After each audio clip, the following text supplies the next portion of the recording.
of growing a company. A lot of CEOs put themselves out of a job. But I have a contingency plan. Because honestly, I'm not sure how successful I'm going to be in running a public company. I'm a New Mexican. I'm a northern New Mexican. And I cannot stand the thought of a scrawny 24-year-old analyst, 23-year-old analyst, fresh out of Harvard, questioning what I'm doing. And this happens. It's life. So I hope I can control my temper and this chip on my shoulder. But my contingency plan is I created 2 different portfolios. The first company is American Property Management Company. That's the battleship. That will always be private. It will always be our company. This new fund, I've used and created another company, American Property Hospitality Management. And that's the company we will take public. And I'm sure I'll have to sign up to run that company for 6 months to 2 years, probably 2 years. And then we'll see if my board of directors, now I'll have to answer to a board of directors, will tolerate me. Or if I hit the wrong cycle, they'll think that I no longer have the skills because we hit a down cycle. But if I leave or if they chase me out of that company, I go back to American Property Management Corp., which is still in existence, still thriving, and I plan to run that company until I'm dead.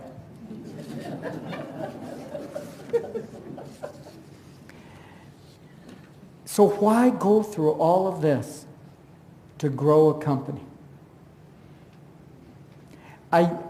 For the small business people that may be in the audience who have aspirations, ambitions to grow a company, I do want you to ask that question, because I shared with you my story, and I bet it's not so unusual. I bet all of these elements that have to be in alignment in your company as well. But you do need to ask yourself, why go through all of this just to put yourself out of a job? Well, yes, you make money, but you may have to leave the company you dearly love, and it's the people. In my case, the answer is, why grow a company? I cannot help myself. I've been this way, I've been ambitious since I was a boy. I'm not going to change. I'm never satisfied. And I'm a proud graduate of Paul D. Henry Elementary School in Las Vegas, Memorial Middle School, St. Michael's High School, and the University of New Mexico. I still have something to prove. I have to prove that I can compete in an international level, a national level, against the best and beat them with New Mexicans. So it's in a way a sickness. It's a chip on your shoulder that you just cannot get rid of. And those of you who are from Las Vegas, Santa Fe, northern New Mexico, you know what I'm talking about. You're edgy. You're tough. You're mean. And once you tasted some success, you want more. So I cannot help myself.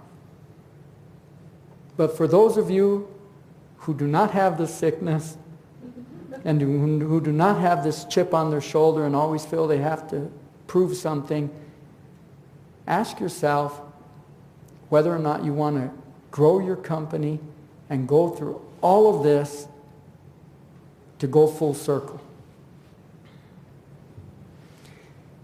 So thank you for being here.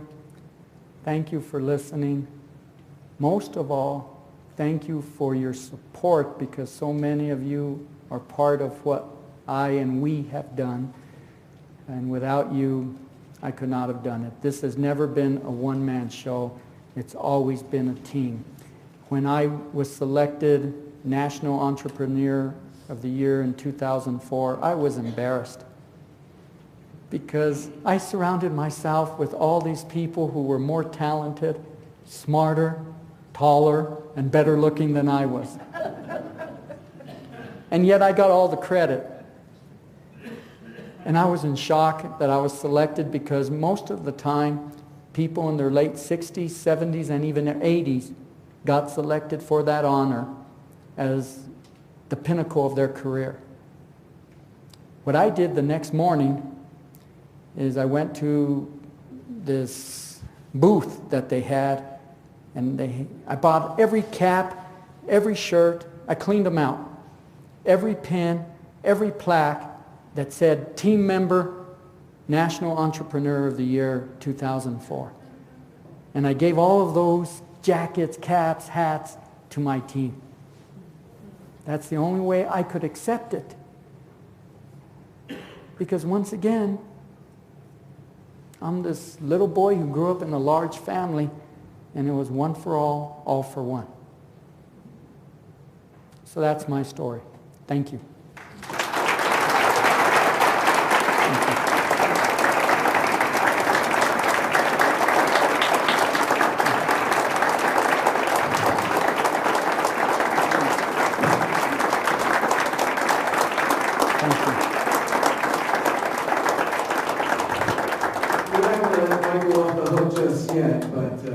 So we'd like to take a minute to do some Q&A. I just want to remind you that we do have a survey on your seat, and if you could just take a minute at the conclusion of this to do that, that would help us going forward. Saul?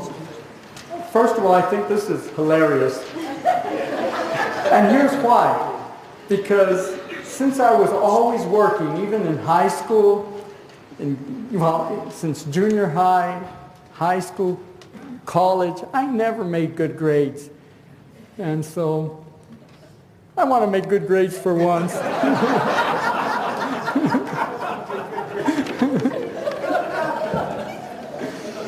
I was a terrible student. I was lucky this fine university graduated me. We have a microphone here if anybody would like to ask a question. Yes, sir.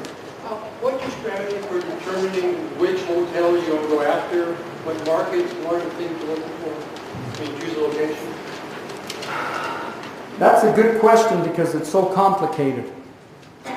What we're doing now is we're focused on major markets, secondary markets. Now let me define those.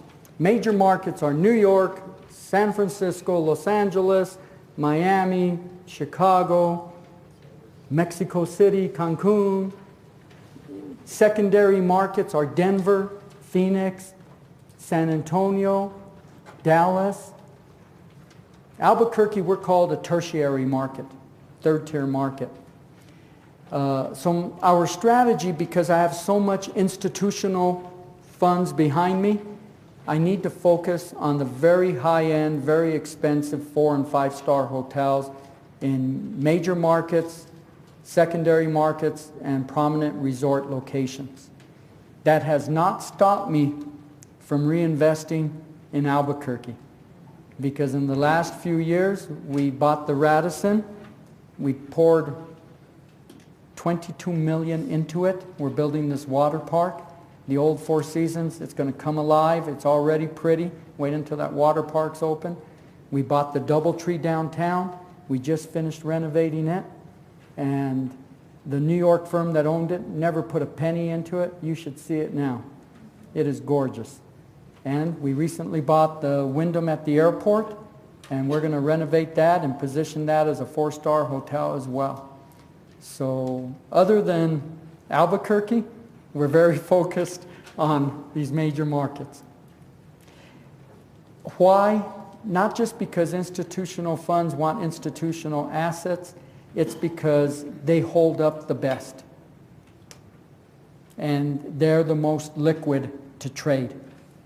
It's pretty easy to sell an asset in San Francisco, San Diego, etc., where it's a lot more difficult to sell an asset in Canton.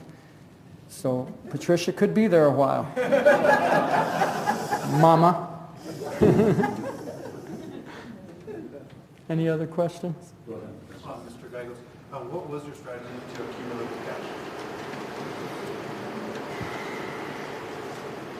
Not spend.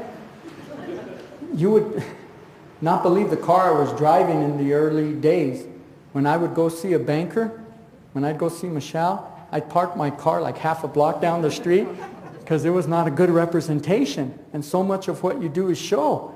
And I was afraid if I showed the banker this horrible car I was driving, that they would think I'm not successful. You remember, I learned in the parking lot, you have to dress for success in order to advance. And so we just lived very humbly for years and years and years. We did not increase our standard of living. Our big day came when my partner and I got matching Ford Tauruses. That was with air conditioning. That was big. And it's hard to do because you have sacrificed for so long that once you get some success, you want to increase your standard of living. You want a better home, you want better clothes, you want to take a vacation, and you want a better car. During the early days, I cannot tell you how many girlfriends I lost because I would not take them out to dinner. And then if I did in that old beat-up car, they never thought I was going to be successful. So. Mr. Gallegos, can you comment on your reading habits, both kind of the variety of things you read and how much? Good question. I read, when I get to the office, every trade publication I can get my hands on. I need to know what's going on in my industry. I used to be able to devour U.S. News and World Report, the New Yorker, New York Times, and now I'm so focused on all these hotel-related trade papers and magazines. In the morning, I barely get through the sports section before my daughters wake up, and they never stop talking. And so I'm having breakfast with them, and I just give it up and listen to them. So I get through half of the San Diego Union Tribune, and then I get online to see what's going on in New Mexico. So I'm glad for online. So it's really a splattering of everything. I have a stack of Newsweeks stacked up. So I cannot remember the last time I read a book. I can, and I read it twice. It's my favorite book recently, and that was by Tom Brokaw, The Greatest Generation. I love that generation. I love that book, and I love that generation because of their sacrifice for this country. They survived the tail end of World War I. They survived the Great Depression, the banking collapse, World War II. They knew about sacrifice. And I think so many people have, especially this generation, has no concept of sacrifice for this country and how this country got to be so great. So I love Tom Brokaw's book. So I read that twice a few years ago, gave it to my father-in-law because I thought he would enjoy it as well. A question here, and then we'll go back there. Yeah, it's very common, I think, to have ownership of hotels separate from the management of those hotels. How did your organization deal with that? It sounds like what you're saying, that you manage the hotels you buy. That's correct. We're a little different from the trend in the industry. The big hotel companies like Marriott, Hilton, Starwood, Host, they're selling off assets and retaining franchises and management because they like that fee income, which is cleaner and less risky than the real estate component. We have focused our business on owning and operating. We do very little third-party management. And quite honestly, we think we're very talented, very good at what we do, and we'd rather make money for ourselves than do third-party management contracts and divert our attention or resources. I'd rather send, I keep picking on her, Patricia, to one of my hotels than to a third-party hotel. I'm very honest about it. I want her to make money for me and for my partners. 45 hotels must really test your span of control. Can you comment upon how you keep control of such a wide, diverse empire? I only now focus on problems that have liability. If there's a fire, if there's a slip and fall, at our hotel in Tallahassee a couple of years ago, there was this guest. He was a bully. We have some guests that sometimes are not so nice. And he kept poking his hand into the chest of our front desk manager, chewing him out. He was mad about something. Front desk manager asked him to stop it several times. He would not stop it. He kept belittling him, pounding on his chest. Finally, my front desk manager, God bless him, he did the wrong thing. He climbed over the front desk and beat the heck out of that guest. So I get called immediately saying, John just beat the heck out of a guest. I said, why did John do that? And they tell the story, and I say, God, I've been there because I used to be a front desk manager, and I remember that guest. But I had to fire John. And then we countersued the guest for assaulting our employee. We did not lose that suit. So I get calls anytime there are those types of incidents. People go to hotels to commit suicide. It's sad. The women, I get those calls. The women who go to hotels to commit suicide, they'll do it in the tub, or they'll put plastic all over the beds and all over the carpet. They do not want their families finding them. My poor maids, my poor housekeepers, they walk in. We see it all in the hotel business. I probably should not have shared that story. It's such a dimmer on the evening, but I get those calls because I want to make sure they're handled correctly. I focus on acquisitions. I focus on meetings with lenders, meetings with partners, and I just trust a lot of talented people that we've trained, we've groomed, and we believe in to handle the rest. I had to let go. And being an entrepreneur, that's one of the toughest challenges you have.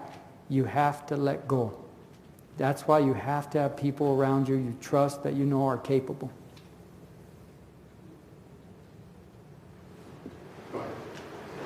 Who is your toughest competitor? Why are they your toughest competitor? I'm going to say this nicely.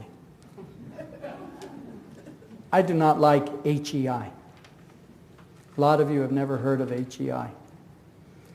Cornell graduates, they've always had all the money from all the institutions. They outbid me even today every darn time I compete against them because they have all the money. HEI has their own private equity fund. They just got another $400 million, so now they're flush with around $600 million. And every time I think I have a hotel won, HEI comes in and ups the price $5 million, $3 million, $8 million. And I'm too disciplined. I'll let it go because I think it becomes marginal at that point. And so HEI is my toughest competitor. They're flush with cash. They have a very decent organization, and they're all Cornellians, so they're all very smart guys. Wish I could compete against them on a level playing field. Jim Collins was in town just 2 weeks ago to promote his book, Good to Great. And I suspect a lot of folks in this room had an opportunity to hear Jim. And one of the basic fundamentals of Jim's thinking is about, sort of validating what you said, which is about who's on the bus. And so I'm wondering if you've had a chance to read his book, Good to Great, and whether some of what you've adopted as part of your corporate culture has any relationship with it. Unfortunately, back to your question, I've not had a chance to read his book, and I'm not familiar with it. I'm really remiss in not being able to read as many books as I'd like. Early in the morning, I wake up at 4:30 to 5 every morning, and my fax machine has been humming. I get all my daily reports from every hotel, and I'm reviewing how we did the night before. So I do that for the first hour and a half before I start in on preparing breakfast. So I'm reading too much hotel stuff. He will validate a lot of what you're saying, which is invest in the people and then determine your direction. Thank God, because that's contrary to so many. And he's from Stanford. A lot of good people come from Stanford. I have family members that graduated from Stanford. I'm very proud of them. I'm just glad to hear that because so many corporations do not have that attitude. And you know what? It sets us apart. That does give me a competitive edge against guys like HEI. I think I have a much more loyal, dedicated group of people than they'll ever have. One last question, Glenn. Mr. Gallegos, you mentioned earlier some great nuggets I think about. Your first properties you purchased and the great returns you made on them. It sounds like to me you kind of have the philosophy of making money when you buy or buying them right. Do you continue to try to incorporate that philosophy in acquiring, for instance, the $700 million worth of assets last year? Is that a tough thing to keep discipline and follow? It is. We made most of our money on the C-class assets, the Comfort Inns, the small Radissons, the Days Inns. You know, a B asset would be going up the food chain like a DoubleTree. But now, because of where most of my money comes from, I have to focus on the A-class assets, the really nice Hiltons, the nice Sheratons, the nice Le Meridians, Westins. So I've had to abandon that philosophy and get the institutional grade assets, and those do not come cheap, and they're a little more challenging to make money on them. But that's the direction I've had to take the company. What I'd like to do now is ask for your indulgence. I'd like all of my current and former team members, my team, to stand up. Mr. Silva, I see you. Please stand up. There's Chris.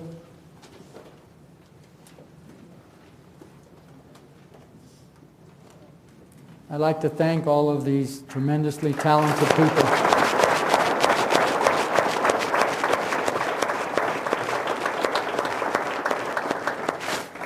The next thing I'd like to do is I'd like to ask all of my family members. And by the way, when we get together for Christmas, there are 99 of us now. We have our own tribe. So I'd like to have all of my family members stand up, even if you already stood up because you're working with the family company. So I'd like all my family members to stand up.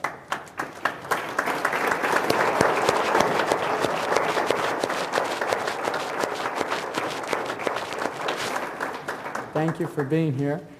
And that was a quiz. I'm a little sore at the team members who did not stand up when I asked my family members to stand up, because they're all supposed to be family. You don't have another chance. I'd like my former classmates to stand up, because I have some good friends in the audience that were classmates with me. Thank you for being here.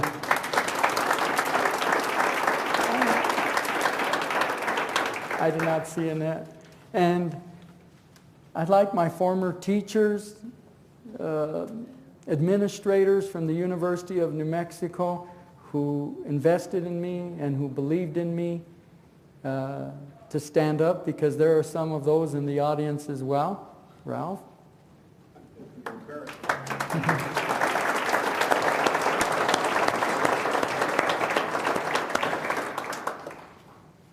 And I'm finally going to acknowledge my good friend, and when I was student body president, he was my vice president. He was very loyal and dedicated to me, and I've always been loyal and dedicated to him as well. Dan Serrano, he's in the background. Hi, Dan.